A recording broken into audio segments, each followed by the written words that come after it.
is most people are not familiar of how to kill a spider. That's right. And it's something most people would never think of, but they carry it around them just about every day. And the way to kill a spider is or to draw it out, is to simply spray perfume.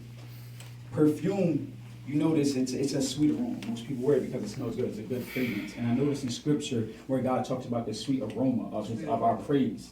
That's perfume. That's symbolic to the perfume and the natural. Yes. Go ahead. And the reason why perfume is known to either attract the spider or to kill the spider is because when perfume is sprayed on the spider breathes through its joints. Most people aren't familiar with that. It breathes through its joints. And when you spray perfume, it sticks to them. It's a lot thicker than water. So therefore, it suffocates the spider if you spray it on the surface of a spider.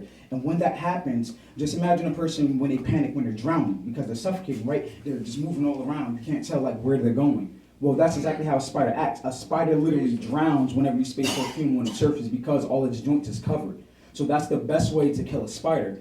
Yeah, that's one of the ways that you can actually find out where it is. When you spray it, they can smell that in the air if it's not on them. So if they smell it in the air, they're trying to find a new place to take cover because they feel threatened. So therefore, that's how you draw them out. Your praise draws the enemy out. Your praise draws the enemy out. Yeah. So when you praise God, that's you drawing the enemy out.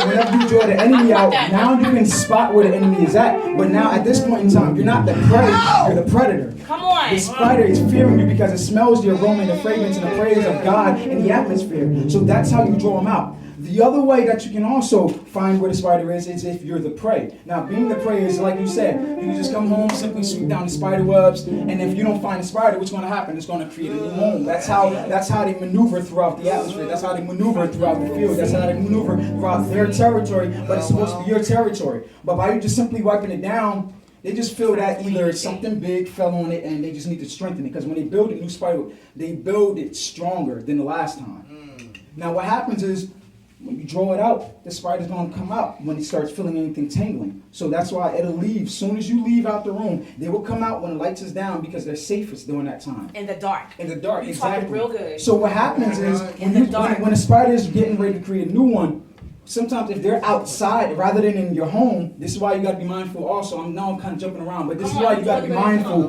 when you go to certain places because spider actually will find its way to trail you to go back home. So if you're in a park, you know that's why people say, your parents tell you to make sure